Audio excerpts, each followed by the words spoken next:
레드먼드의 앤 제3화 앤셜리 청혼을 받다.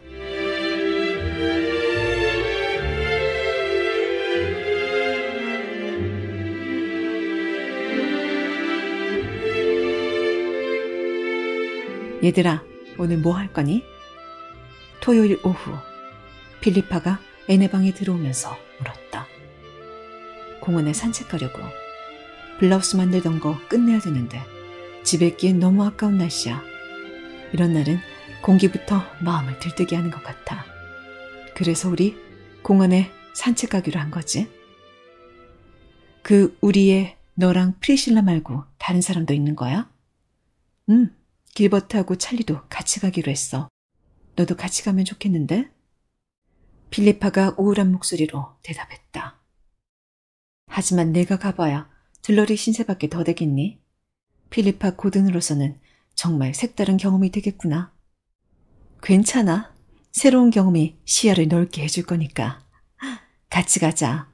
언제나 들러리만 하는 불쌍한 사람들의 심정을 한 번쯤은 느껴보는 것도 좋을 거야. 근데 늘 쫓아다니던 사람들은 다 어디 갔어? 오늘은 왠지 그 사람들이 다 지겨워져서 시달리고 싶지 않아. 그냥 좀 우울해. 심각한 정도는 아니고 약간. 지난주에 알렉과 알론주한테 편지를 썼어. 편지를 봉투에 넣고 주소를 쓰고는 붙이지는 않았지. 그런데 그날 밤에 굉장히 재밌는 일이 벌어진 거야. 알론주는 몰라도 알렉이라면 재미있어 할 만한 일이었어. 그래서 급히 봉투에 편지를 꺼내 그 얘기를 덧붙여 쓰고는 두 통 모두 붙였어. 오늘 아침 알론주한테 답장이 왔는데 세상에나 내가 그만 그 얘기를 알론주한테 보낼 편지에 썼던 거야. 그래서 알론주는 굉장히 화가 난 모양이야. 물론 금세 풀리겠지만 화가 풀리지 않아도 뭐 어쩔 수 없고. 하지만 그 덕에 오늘 기분은 완전히 망치고 말았어. 그래서 너희들을 만나면 기분이 좀 나아질 것 같았어. 이제 축구 시즌이 시작되면 토요일에도 시간이 없을 거야. 나 축구 진짜 좋아하거든. 시합 보러 갈 때 입으려고 엄청나게 화려한 모자랑 주머니가 들어간 스웨터를 샀어. 멀찍이 떨어져 보면 이발소 표지판이 걸어다니는 것처럼 보일 거야. 참, 너의 길버트가 1학년 축구부 주장이 된 건 알고 있니? 갑자기 화가 난 듯한 앤을 대신해서 프리실라가 대답했다. 알아. 어젯밤에 들었어. 길버트랑 찰리가 왔었거든. 앤, 너의 길버트는 정말 멋있는 사람이야. 그런데 왜 항상 눈이 튀어나온 저 친구하고만 다니는 걸까? 앤의 얼굴이 다시 굳어졌다. 찰리 슬론을 그다지 좋아하진 않지만 같은 에이벌리 사람이 다른 사람들에게 웃음거리가 되는 건 참을 수가 없었다. 찰리와 길버트는 오랜 친구 사이야. 찰리는 괜찮은 애고 눈 때문에 놀림당해야 할 이유는 없어. 눈이 튀어나온 게 그의 잘못은 아니니까. 앤이 차가운 목소리로 말했다. 말도 안 돼. 저희는 틀림없이 전생에 죄를 지어서 그런 눈을 가지고 태어난 걸 거야. 오늘 오후에 프리실라와 함께 놀려줄 생각인걸? 대놓고 놀려도 저희는 아마 모를 거야. 앤이 못 말리는 피자메라고 부르는 프리실라와 필리파는 아기는 없었지만 짓궂은 그 계획을 실행에 옮겼다. 하지만 찰리 슬로는 아무것도 모른 채 들떠 있었다. 멋진 여학생들과 함께 특히 신입생들 가운데 최고로 아름답고 매력적인 필리파 고든과 함께 걷고 있다는 사실에 우쭐한 기분이었다. 이걸 보면 앤도 틀림없이 뭔가 느끼는 게 있을 거라고 착각하는 듯했다. 자신의 진정한 가치를 알아주는 사람이 있다는 걸 앤도 이젠 깨닫게 될 거라 믿는 모양이었다. 길버트 와인은 다른 사람들과 약간 떨어진 채 걷고 있었다. 가을 오후에 아름다움과 고요함을 즐기며 공원의 소나무 아래를 거닐고 있었다. 그 길은 항구로 이어지는 오솔길이었다. 나 여기 소나무가 정말 좋아. 온갖 시대 얘기들을 뿌리 깊이 내린 채 꿋꿋이 서 있는 것 같잖아. 이따금 여기 와서 소나무들과 대화하다 보면 마음이 편해지곤 해. 정말 나를 행복하게 만들어주는 곳이야. 앤이 햇살이 빛나는 하늘을 올려다보며 말했다. 산속에서 고독이 갑자기 밀려오네. 성스러운 마법에 걸려 세차게 부는 바람에 떨어지는 소나무 잎처럼 근심도 사라지리. 길버트가 읊조렸다. 소나무들은 우리의 작은 야망을 별거 아닌 것처럼 만드는 것 같지? 난 언젠가 슬픈 일이 생기면 여기 와서 위로를 받을 거야. 앤이 꿈꾸듯이 말했다. 난 네가 그렇게 슬퍼한 일이 없기를 바랄 뿐이야. 길버트가 말했다. 길버트는 생기 넘치고 활발한 앤을 도저히 슬픔과 연관지어 생각할 수가 없었다.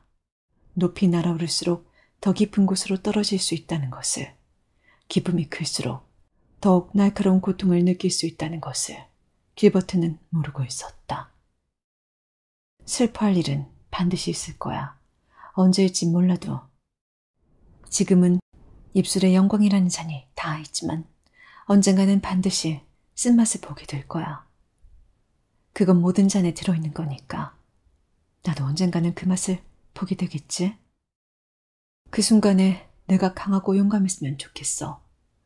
그리고 그 일이 내 잘못으로 일어난 것이 아니기를 바랄 뿐이야. 지난 일요일 저녁에 데이비드 박사님이 하신 말씀 기억나? 하느님께서 주신 슬픔에는 위로와 힘이 함께하지만 우리의 어리석음이나 사악함으로 인한 슬픔은 견디기 어려울 거라고 말씀하셨잖아. 아니야. 이런 근사한 날에 슬픔 따위 얘기하는 건 안 될 일이지. 오늘은 온전히 삶의 기쁨이 뭔지를 보여주는 날 같으니까 말이야. 앤이 생각에 잠기며 말했다. 길버트는 위험 경고를 하는 듯한 목소리로 말했다. 할 수만 있다면 앤 너의 인생에 행복과 기쁨을 제외한 다른 어떤 것도 다가가지 못하게 하고 싶어. 앤이 재빨리 말했다. 그건 그다지 좋은 생각 같지 않은데? 인생은 시련과 슬픔을 통해 발전하는 거라고 생각해. 물론 우리가 그 사실을 인정하는 건 자신의 상황이 아주 편할 때뿐이겠지만. 이제 가자. 저기 천막 있는 데서 다들 기다리고 있잖아.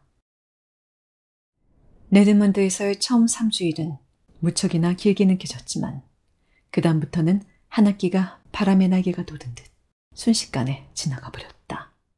그 사실을 미처 깨닫기도 전에 학생들은 크리스마스 시험 공부를 하느라 정신이 없었다. 1학년 수석의 영예는 앤과 길버트, 필리파 사이를 왔다 갔다 하고 있었다. 브리실라도 성적이 좋았다. 찰리슬로는 간신히 유급을 면할 정도였지만 전 과목 수석이라도 한 듯 자랑스러워했다. 내일 이 시간이면 초록지붕 집에 있을 거라고 생각하니까 믿기지가 않지만 틀림없이 돌아가 있겠지? 필리파, 너도 볼링블록에서 알렉과 알론조를 만나게 되겠구나. 출발 전날 밤 앤이 말했다. 필리파가 초콜릿을 깨무며 말했다. 빨리 만나고 싶어. 진짜 좋은 사람들이니까.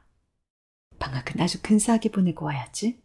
계속 춤추고 드라이브도 하고 떠들썩한 연애를 찾아다니면서 말이야. 앤, 나 너무 섭섭해. 방학을 우리 집에서 같이 보내지 않겠다니.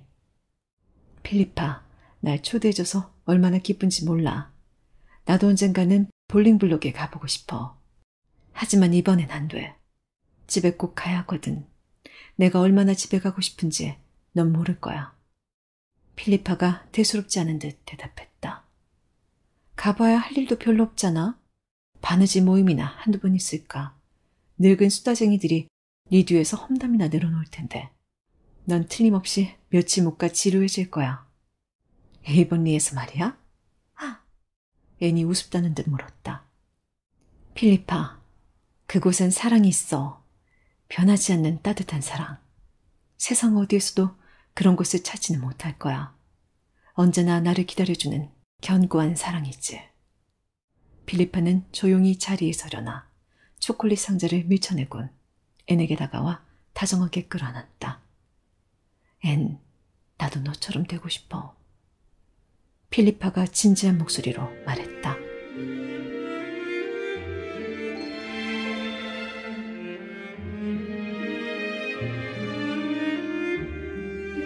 다음날 밤 앤은 카모디역에서 마중 나온 다이애나와 만났다. 두 사람은 별이 빛나는 하늘 아래 조용히 집으로 돌아갔다. 오솔길에 들어서자 그토록 그리웠던 초록 지붕집이 보이기 시작했다. 창문마다 불을 환하게 밝히고 있었고 어둠 속에서 그 불빛이 빛나는 모습은 유령의 숲을 배경으로 해서 불같은 붉은 꽃이 빛나고 있는 것 같았다. 그때 부엌문이 열리면서 집안의 불빛이 등진 채 마릴라의 여우인 모습이 드러났다. 마릴라는 불빛이 없는 곳에서 앤을 만나고 싶었다. 너무 반가워서 울음을 터뜨리게 될까봐 두려웠기 때문이다. 엄할 뿐 아니라 늘 감정을 억눌러 온 마릴라는 이런 격한 감정을 보이는 것은 보기 좋지 않다고 생각했다. 마릴라 뒤에는 레이첼 부인이 예전처럼 친절하고 쾌활한 모습으로 서 있었다. 앤이 필리파에게 말했듯 언제나 변함없는 사랑이 따스한 온기로 앤을 맞이하고 있었다. 오래된 인연, 오랜 친구, 변함없는 초록지붕집과 비교할 수 있는 건 세상에 없었다. 진수성찬인 저녁 식탁에 앉았을 때 앤은 눈동자를 반짝거리며 뺨을 장밋빛으로 물들인 채 은구슬처럼 맑은 목소리로 얼마나 많이 웃었는지 모른다. 그뿐만 아니라 다이애나가 자고 가기로 했기 때문에 더 그랬다. 너무나도 그리웠던 예전과 똑같은 모습이었다. 식탁에는 장미꽃 무늬에 우아한 찻잔 세트가 놓여 있었다. 마릴라로서는 최대한의 환대인 셈이었다. 다이애나와 얘기하느라 밤새 자지도 않겠구나. 2층에 올라가는 앤과 다이애나를 보며 마릴라가 놀리듯이 말했다. 그날 밤 앤과 다이애나는 그동안 쌓인 이야기를 밤새 나눴다. 두 사람은 서로 고백하고 야단법석을 떨며 밤을 꼬박 세웠는데도 젊은이다운 생기 발랄한 모습으로 두 눈을 반짝이며 아침 식탁에 나타났다. 그때까지는 눈이 오지 않았다. 그런데 다이애나가 집으로 가는 도중 오래된 통나무 다리를 건널 때 들판과 숲 위로 하얀 눈발이 휘날리기 시작했다. 이내 멀리 보이는 산등성 위와 언덕에 얇은 하얀색 목도리를 두른 듯 눈이 덮이자 유령이 서 있는 것처럼 보였다. 창백한 가을의 신부가 머리에 베일을 쓰고 겨울 신랑을 기다리고 있는 것처럼 보이기도 했다. 그날은 화이트 크리스마스로 모두에게 즐거운 날이었다. 거칠게 몰아치는 눈보라 속에서 서서히 묵은 해가 저물어 가고 있었다. 사납게 몰아치는 눈보라가 얼어붙은 초원과 골짜기를 지나쳐 길을 잃은 사람처럼 처마 밑에서 맴돌았다. 흔들리는 창문에 눈이 부딪혔다. 오늘 같은 밤에 담요를 덮고 침대에 누워있을 수 있는 사람들은 모두 신의 축복을 받은 것 같아. 앤이 제인 인드루스에게 말했다. 오후에 초록지붕집에 찾아온 제인은 그날 밤 자고 가기로 했다. 하지만 제인이 앤의 작은 방에서 담요를 덮고 누운 채 생각하고 있는 것은 신의 축복이 아니었다. 앤, 너한테 할 말이 있어. 제인이 진지한 얼굴로 말했다. 앤은 지난밤 루비 길리스가 연 파티에 갔다 왔기 때문에 약간 피곤한 상태였다. 제인의 이야기를 듣는 것보단 자고 싶은 마음이 간절했다. 설마 제인도 약혼하는 걸까?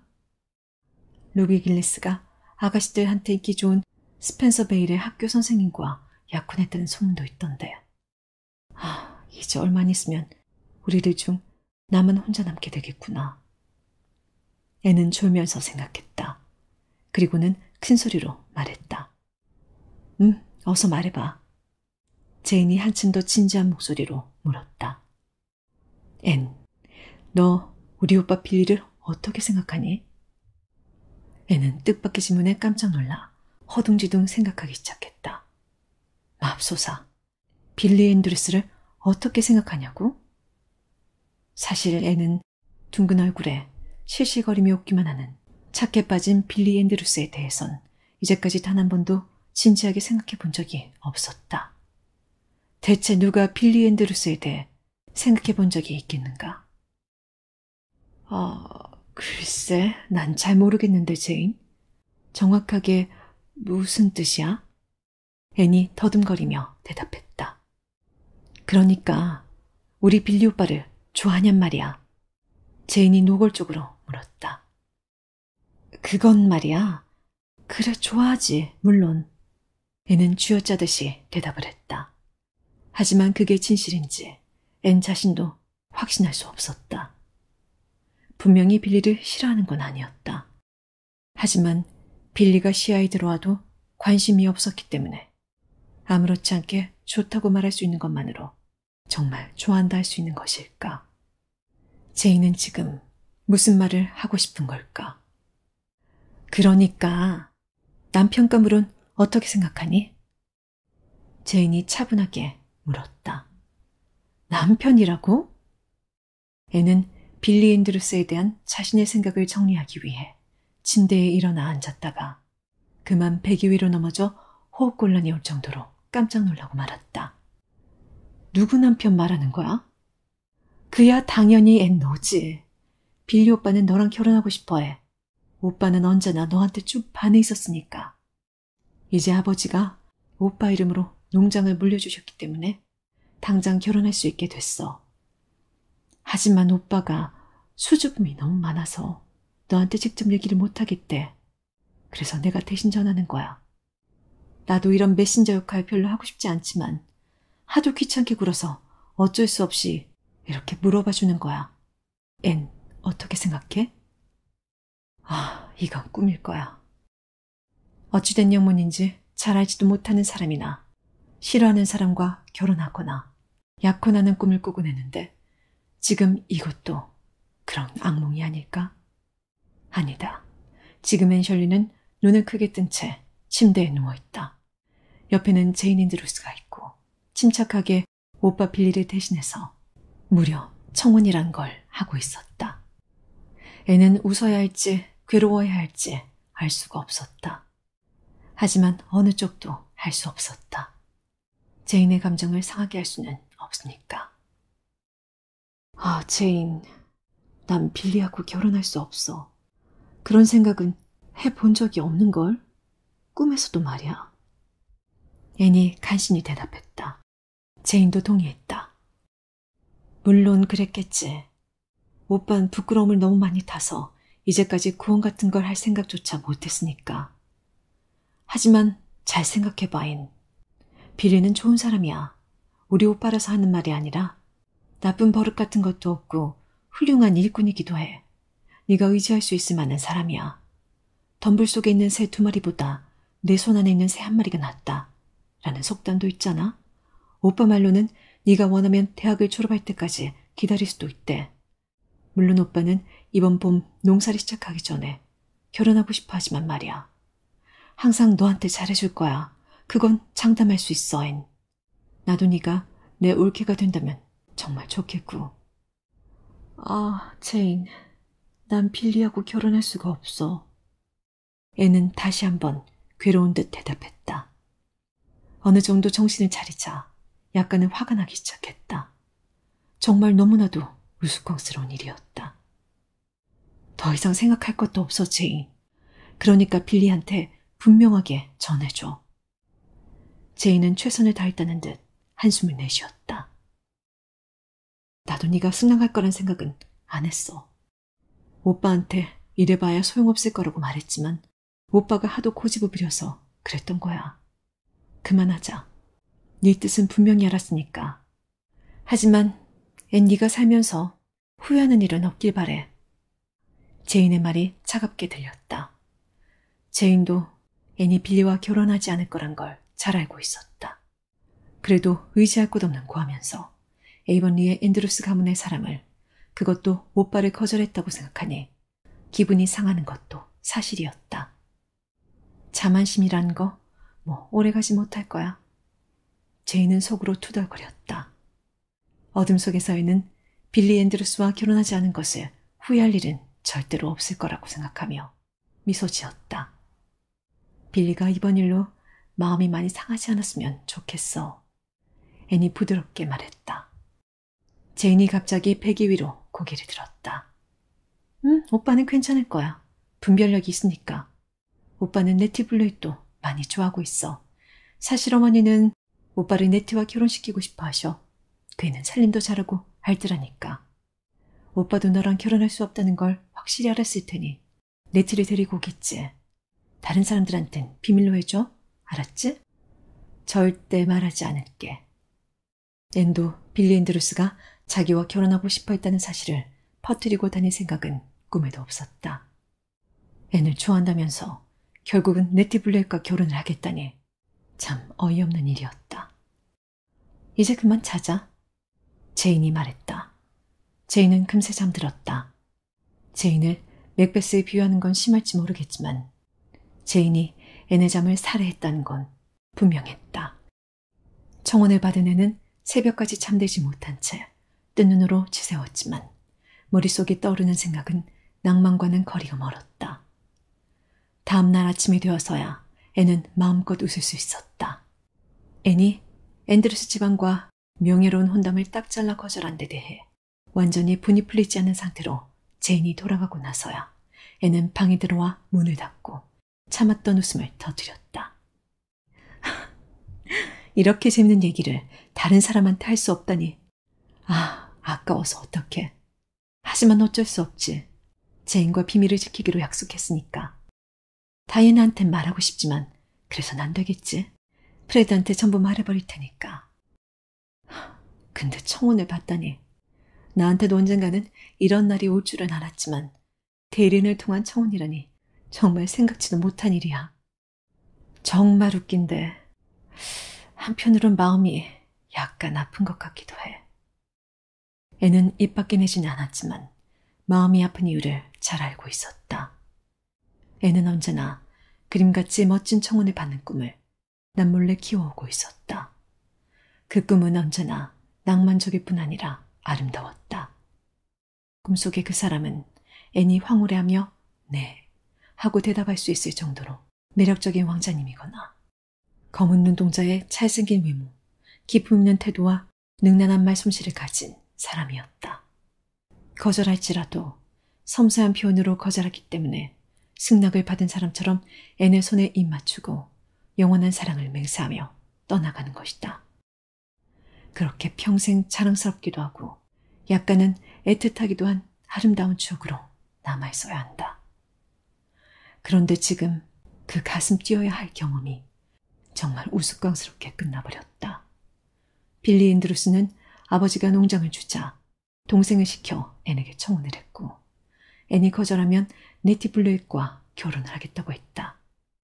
찬물을 뒤집어 쓴 로맨스라고나 할까. 앤은 헛웃음을 쳤다. 그러다 한숨을 내쉬었다. 소박한 청혼의 꿈은 피지도 못한 채 져버렸다. 이런 고통스러운 과정을 거치다 보면 결국에는 모든 것이 따분하고 지루해져 버리는 게 아닐까. 마음 한켠이 다시 아파왔다.